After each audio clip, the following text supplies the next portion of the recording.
Selamat pagi anak-anak Bapak sekalian, kelas 7 yang Bapak sayangin, Bapak cintai. Pada saat ini Bapak akan membagi beberapa kisi-kisi soal untuk persiapan kalian di ulangan akhir semester nanti.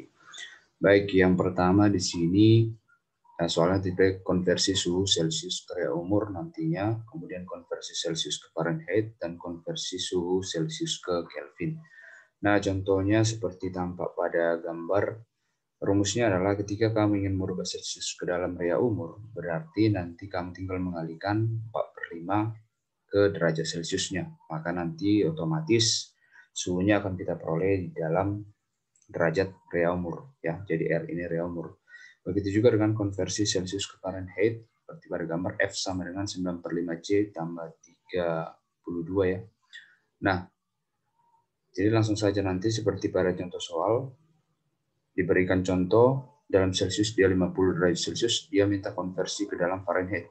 Pakai rumus F sama dengan 9/5C tambah 32. Jadi pertama kalikan dulu 9/5 dengan derajat Celciusnya. Kemudian jumlahkan dengan 32. Jangan sebaliknya ya. Utamakan perkalian dulu. Baik, untuk konversi suhu Celcius ke dalam Kelvin sebenarnya lebih sederhana lagi. Kalau kita perhatikan.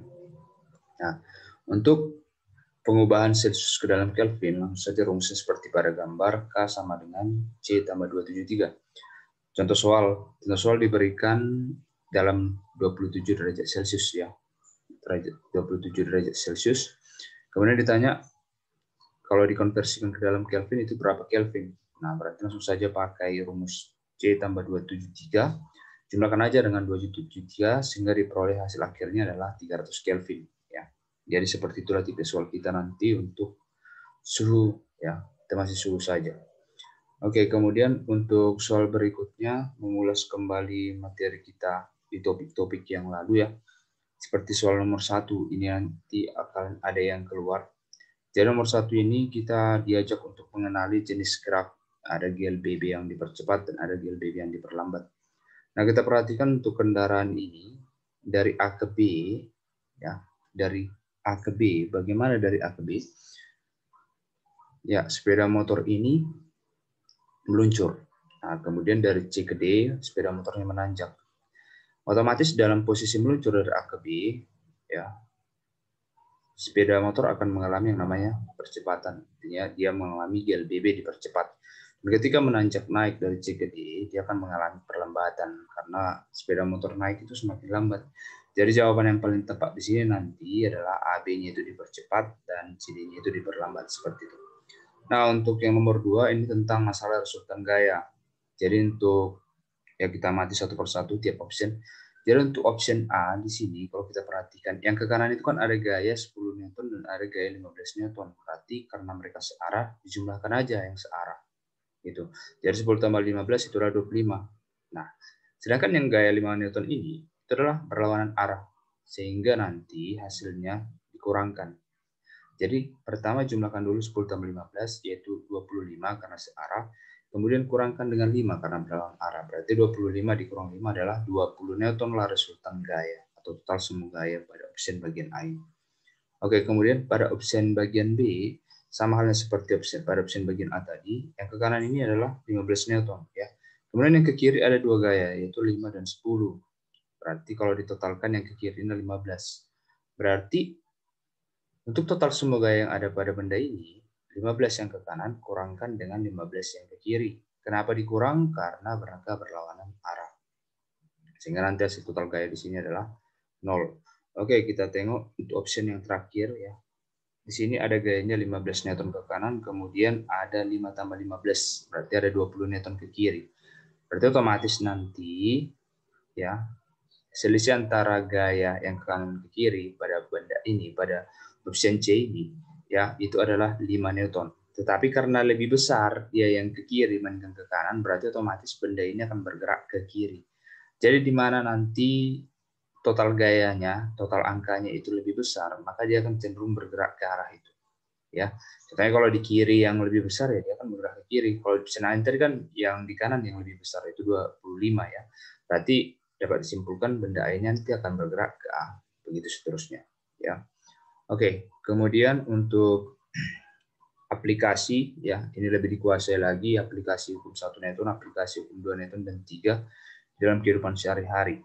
Ya, seperti Bapak ambil satu contoh, saat direm mendadak tubuh penumpang terdorong ke belakang. Ya, jadi di sini untuk contoh kasus nomor 2 ini merupakan penerapan dari aplikasi hukum Newton yang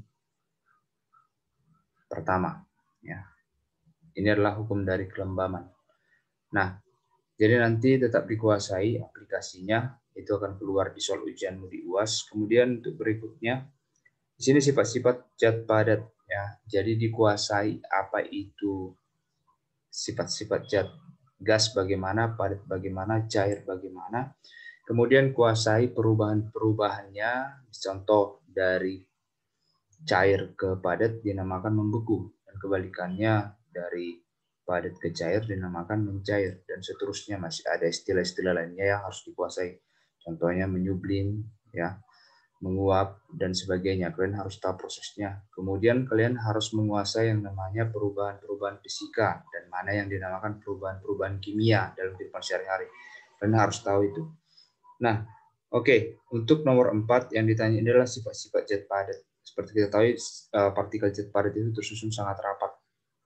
Ya, jadi partikelnya itu tidak ada ruang untuk bergerak karena saking rapatnya. Jadi di sini nomor 2 itu termasuk dari sifat zat padat, partikelnya sangat teratur, dia tidak bergerak.